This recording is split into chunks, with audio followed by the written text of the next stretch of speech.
Hello, theme park enthusiasts, and welcome back to Planet Coaster and Appleford Amusement Park.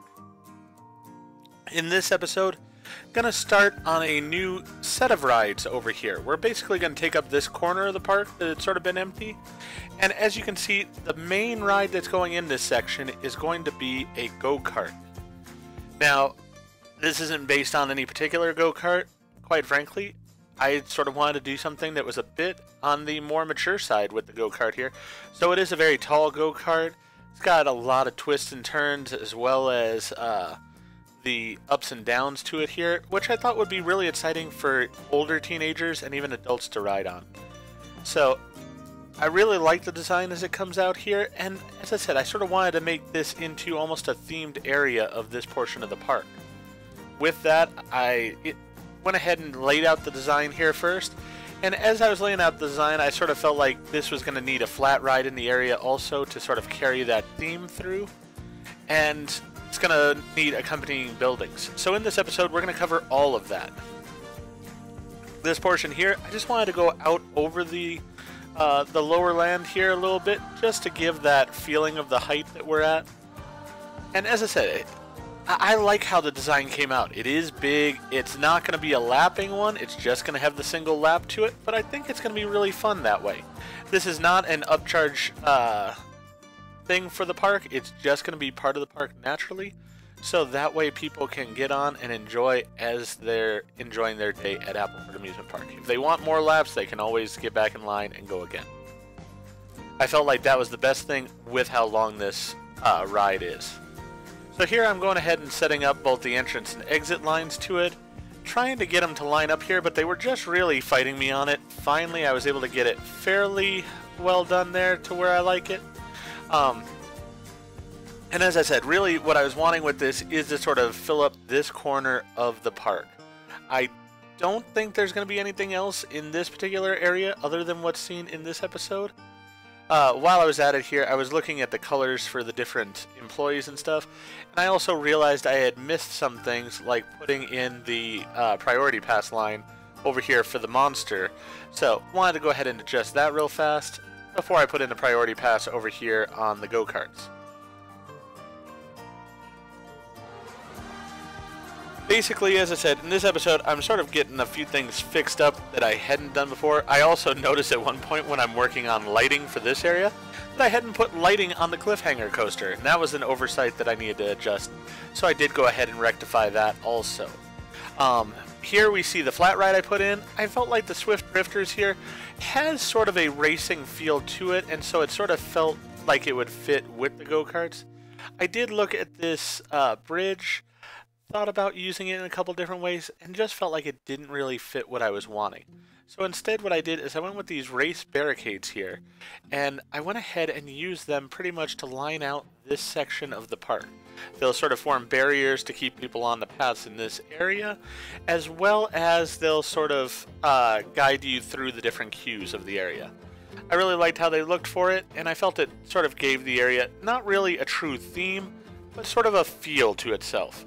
Now, in a lot of the other areas of the park, I am planning on using flowers and hedges and such in order to form barriers, because I just don't want fencing along large portions of the park. I just don't feel like that really fits that well.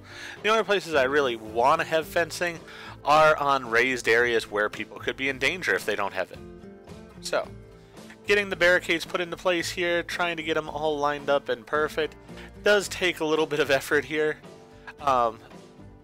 I know a lot of people do videos like this where they either fast forward the video some, or they just don't even show the actual design process, but I wanted to give you sort of an understanding of how much time this truly takes. So with this layout, everything you're going to see in this video, the video I think is going to come out to be roughly 30 minutes in length, but it's actually roughly 7 hours worth of gameplay that you're actually seeing in this time. I haven't edited anything out, and yeah, the actual footage itself, recording it, designing all this, took about 7 hours. So it is one of those things that does take a lot of time, but I have to say, it does leave you feeling accomplished at the end of it, because you really see something that you've ended up making. And as I said, I'm very pleased with the way it looks. So here we have this area that's slightly raised, not a huge amount, but since I already was planning on using the barriers anyways, didn't feel like it needed fencing on it to get into the ride here. And I am planning on putting a building around this. Even though Swift Drifters could easily be an outdoor ride, I wanted to give it sort of a theme. Now, for me, this area of the park I feel like is a more modern area. That's why I didn't try to do any designing to it that was going to be sort of old-fashioned unless it was intentionally old-fashioned. And by that I mean, like the pylons that actually hold up the racetrack and stuff, they all look very modern, and I'm fine with that. Because, as I said, this would be sort of one of the most recent high-budget things that they would have put into the park. They would have spent a good amount of money on this and wanted it to have that look overall. So now, for the most part, I got the barriers on the main aisle there set up. Now it's a matter of getting the barricades set up for the entrance queue.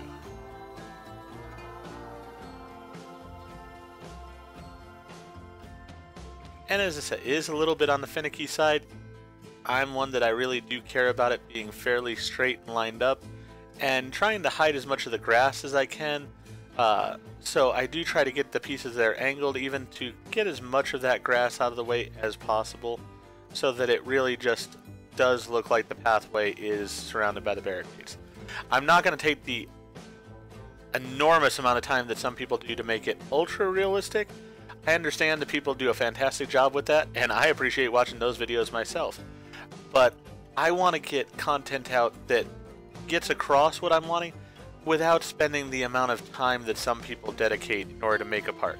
For one, if you put too much detail into something, then you also start getting it where the game is lagging. As it is right now for me, the loading time to load my park anytime that I come back into the game is taking me 3 to 5 minutes at this point. So it is starting to slow down, even though it doesn't have the level of detail that some people's parks do. It's the one unfortunate thing about the game overall is just that it does run slow at points, even with a decent computer. So it's sort of that trade-off we have to have. I'd rather have the details that you can see being as well done as I can make them, while at the same time ensuring that the game still runs, and once I put this park onto the workshop, that people can enjoy it actually, and not just have something that's gonna kill their computer. So realistically here, the setup of the racetrack and these barricades pretty much, I want to say it took me about 2 hours of time overall. It was a long process to try to get them to line up as best I could and such. And I will say they're an easier sort of fencing to use than a lot of them are, because of the fact that they come in their individualized pieces, and so they can be adjusted and turned slightly individually.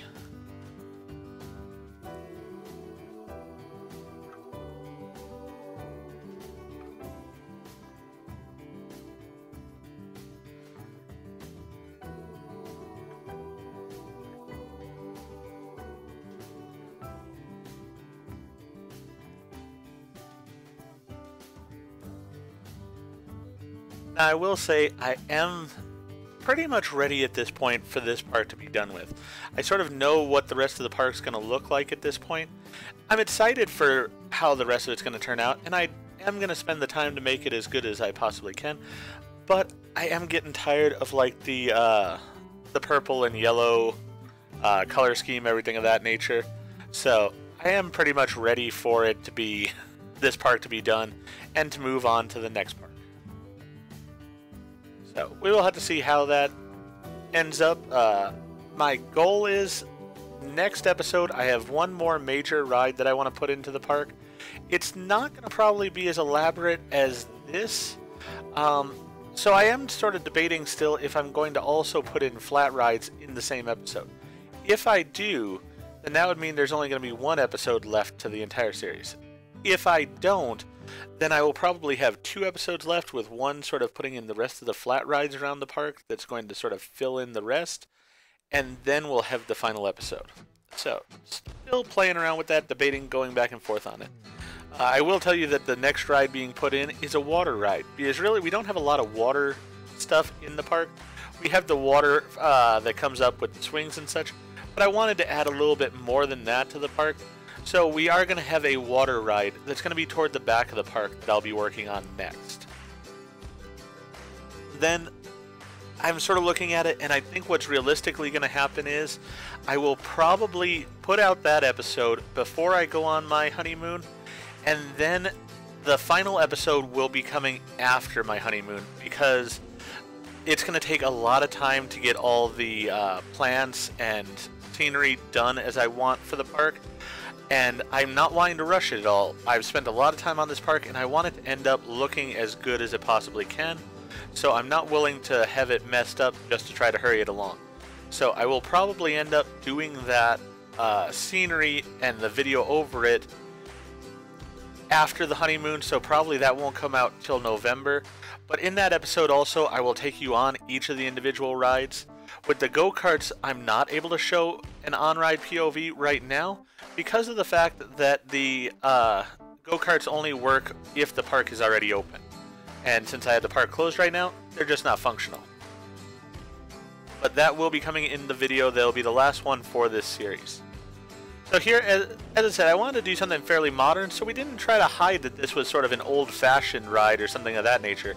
We went ahead with a nice modern building, putting in a floor all the way around just to make it sort of feel as it should. And then we're going to go ahead and put on a roof to the place, as well as do the interior lighting for it in this episode. And this ride's building will sort of give you an idea of how the building will look also for the go-karts.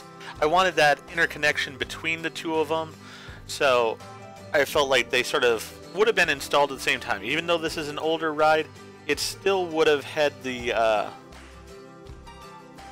this area might have had something else in the past. Maybe it would have been where the original golf course was in the area, or maybe it was just a walking path area, a scenery type thing, whatever it was. And they would have decided that they wanted something that was more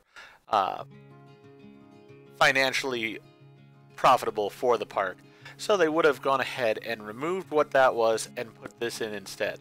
And as I said, this is probably one of the newest areas of the park that they would have put in, with the more modern stylings and such to it.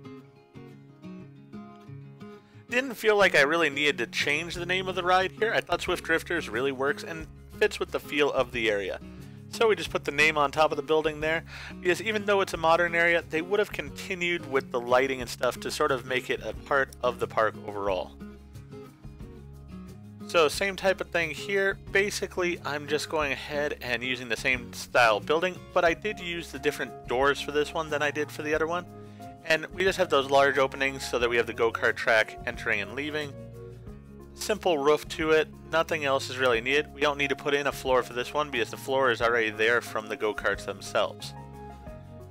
Then we're going to go ahead and name the go-kart track, which in this case, since we are up here in the mountains, I wanted to go ahead and name it the Mountain Top Go Karts.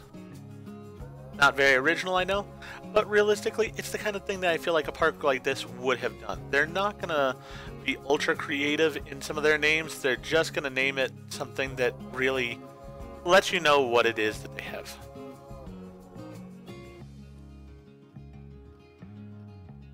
So then trying to get it sort of lined up here. And the entire intention with this is that I am going to be putting it also on the track itself, much like I do with the coasters and such.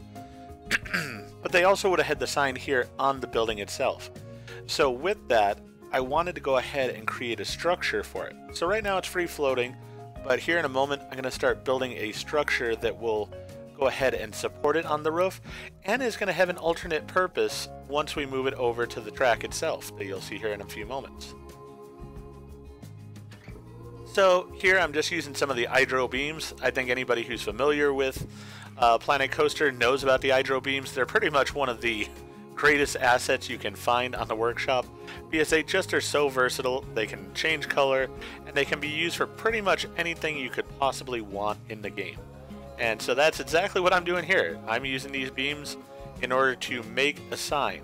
And then with this sign, I wanted to go ahead and give it some stability. So it's not just standing straight up, but it's actually going to have pieces that come down in the back to also prop it up. We're not just going to have this lower set either, because it is a fairly tall sign. I'm going to go ahead and put in an upper section as well to the fencing, or to the structure, so that way it feels like it would actually be able to withstand some winds and such.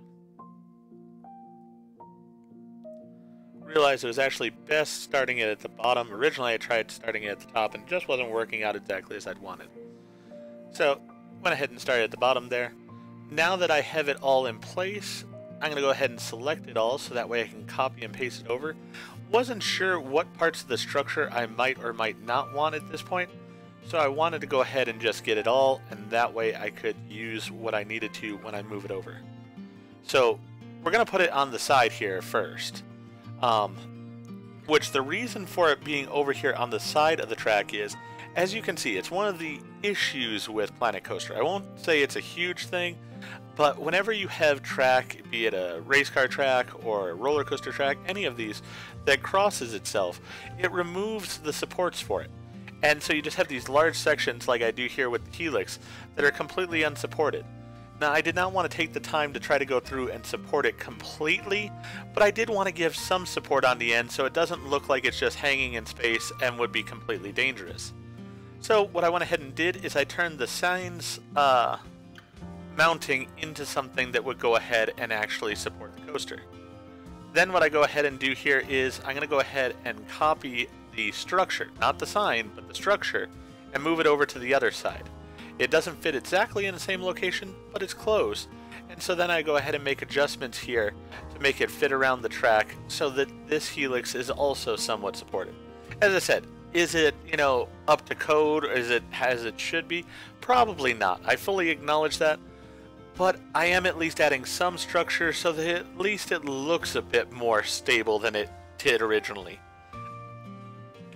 I've thought about it quite a bit, and things that I would love in Planet Coaster 2, should they ever make the game, are just little things like this. Really, the game overall is amazing. I don't think they need to change almost any of that. What I would love for them to do, though, is I would love for them to go ahead and do things like have it where the actual skeleton of a ride and stuff actually goes through, even if the track crosses itself. So that would take a little bit of doing, but since they don't need to completely rebuild the game, I think that's something they could do. Obviously, they need to put in the new rides that have come up since this game came out, and I mean, that would be a little bit of something, but it wouldn't be the end of the world to do. And then really, the other thing I think they could do is add in little things that are just so huge to those of us who actually do enjoy the game and who do some detailed parks on the game. Things like, as you're going to see, I'm going to build my own Photoshop here for the go-karts. It would be wonderful if in the game they actually had a photo booth available for people to buy tickets or to buy their pictures on. That way we don't have to create it every single time. And it would be wonderful to have where you could just actually attach a camera to the ride. That would be where the tickets are, or where the photos actually are shot. So, as I said, little addition, but I think it would be something really neat for the game to actually add on. Another thing I think that really I would love to see, and I don't think it would actually be that hard to do, is for them to make stores that are not actually having a box around them. Like, make an invisible box. So that way if I wanted to put, say, a hot dog stand in like a cart out on the street, I can, because of the fact that it's not actually a box now, it's just sort of the bottom area where all the food is, and then just the person. If I want it to be a box in the end, I can go ahead and design the box around it myself, but I'm not trapped with the box that's already there. It's a small change, but I think it would make such a world of difference for those of us who want to build our own parks and such. So if anybody from Planet Coaster or Frontier is watching, those are just a few ideas I had. Now, when I've been going on that little rant, I went ahead and did the lighting both for the coaster's track and such. I wanted to put lighting that just sort of highlighted the ride. It's not really there as much for visibility. The go-karts themselves actually have headlights, so they'll sort of take care of themselves. But it's more to show off in the park. The park is all about its lighting and such. And so I did want to continue that with this ride. As I said, this is also when I did realize that the Cliffhanger roller coaster didn't have lighting, and so I go ahead off screen and make the adjustments to it. Then I went ahead over to the Swift Drifters there, and I went in and put in some moving lights for it. Because really with that ride, once you're in the seat, you don't have to worry about being able to see too much. So I don't need it to be a highly visible ride. Basically, how I envision it working is when the ride is not going on, they would have lights that would come on so people could safely exit and enter the ride. But when the ride is actually going on, they'd be able to turn those lights off and just have those rotating lights that would give sort of a party feel to the overall ride. And that's what I really wanted going on there. Now here, this ride, it is going to be more about safety and stuff. So we're going to have some themed lighting with those yellow flashing lights at the front and back of the ride along with around the doors. But then we have this overhead lighting. Now this is one of the shortcomings in the game. This lighting looks like it should be incredibly bright. But as you can see, it really is adding no light to the actual area. So what I go ahead and do is I just hide a light inside of it that actually does produce a decent amount of light so that the room is well lit. Because that room is all about the people getting on and off the go-karts, and you would want them to be able to clearly see where they're going. So, with that, we've now got the ride buildings all taken care of, and here what I'm doing is I'm putting in the needed services in this area, as well as the photos for the go-karts. So I want to put that all in one building here, and since we are going with sort of a car-themed area here, with the race cars and everything like that, I felt like, why not have this be a diner? Because one of the main things for this building is that I do want it to be for food for guests in this area of the park, because there wasn't food in the area.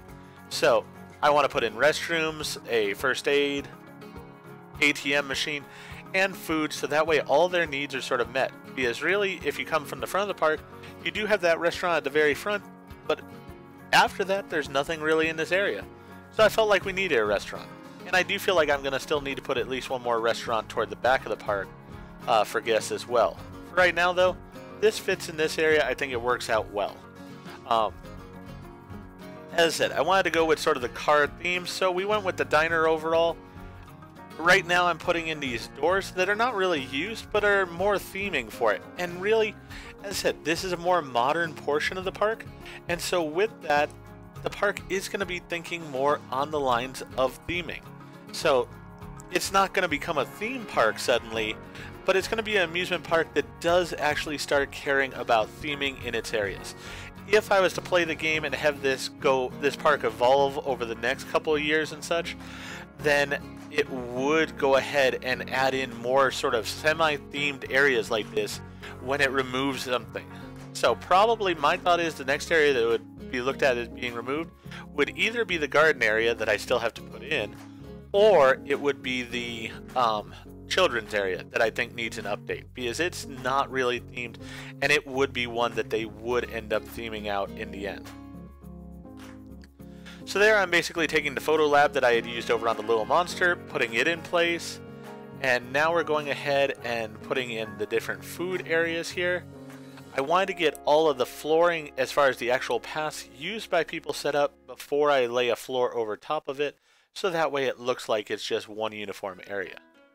Basically, I'm trying to put as many paths as I can in because I want to put tables throughout. And so I came up with this configuration originally. I'm not happy with it, and so you will see me change it out here shortly. Then, since I'd figured that out, I was like, okay, the bathrooms, the first aid, the ATM and such can go over on this side, and they can sort of be just walled off there. So I get those walls put in, and I go to put walls in here, and I realized that for some reason the restaurant things were not attached to the actual building, so they weren't in their proper place. So with that in mind, I decided, you know what, perfect opportunity to redo the floors to try to get more spacing for the different benches and stuff for people to eat at. And so I go ahead and play around with this a bit. So I get a nice patio area there basically set up so I can put a decent amount of benches in a uniform pattern for people to use. It's not going to have an enormous amount of benches like the major restaurant does at the front of the park, but it is going to have some, so that way people can sit down and enjoy a meal. And I just like having these areas throughout the park because, as I said, you don't really want to walk all the way to the front of the park just because you want a burger or something of that nature. You want to be able to get one where you are. With this being a diner, I did want it sort of diner food, so we're going to have hamburgers, milkshakes, french fries, and sodas as the different places to eat in the location here. Put up some very basic signs in that. And then we'll go ahead and put in our walls around the different restaurant areas. Get all these changed color-wise to fit into the location. And then I realized there's these other doors for the diner that do stick out a little bit, and I like the way they look. I actually like the style of them better than I did the sort of flat to the building ones. So I went ahead and installed those in all the entrances and exits to the place. Also, I had realized I hadn't put the designer doors on either side of the entrance there at the back for where people are coming off the ride, so I went ahead and added those in also. Here I'm looking at a sign for the place, and I couldn't fit in enough wording on the sign to sort of make it what I wanted. And then looking at the sign, I felt like this just didn't fit. And I'm like, really? Why am I fighting this? I've got the same type of signing all through the park. Why don't I put in the diner logo in the same letters? I mean, many diners would have had this style logo in the past anyways. And so it really, to me, just fits what I'm looking for in the area. So, just simply changed it up. Put the diner sign in the letters that would have fit and been appropriate anyways. And just getting it set up. I was debating having it sort of elevated there with that beam. Just felt like that was too much. It wouldn't need that. For some reason, the photo lab had disappeared at some point, and I hadn't even noticed it, so just putting that back into place here.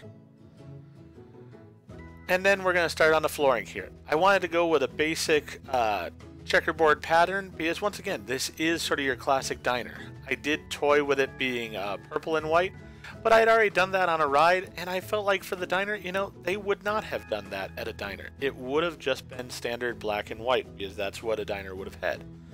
So then all I do is I just copy it over. I did have to have two pieces overlap slightly on the one end, and again when I get to the end of the building I have to do that as well. Also here, these last pieces I'm raising just slightly so that they cover the different colored floor for the first aid and the bathroom. As you see here, this last piece I'm having to have it overlap some just so it doesn't stick out the front of the building and such. Didn't want it to be sticking out that way, so made it slightly adjusted. Unfortunately, when you do overlap, you do get some clipping issues between the pieces. I tried to line them up as much as I possibly could so that they don't really show that clipping, but there's always going to be a little bit of it. So with that, then I'm just looking at different signs to hang here. I was struggling finding my chalkboard menu signs, though I knew I had them. So it took me a little bit in doing that. But I did find those diner signs that I felt really fit the place quite nicely. And then after a few minutes here, I was able to actually locate the diner signs. I also figured since this is a classic diner, it would have a gumball machine in it. So why not go ahead and put that in as well? So with all that being said, we're pretty much coming to the end of the episode here. So I'm going to let you enjoy the last few minutes of decorating out the diner. If you enjoyed the episode, please go ahead and click that like button. If you've not already, please subscribe to the channel. Click the bell icon so that you're aware when I produce new videos in the future. Thank you, and hope to see you all again for more Planet Coaster and Appleford Amusement Park.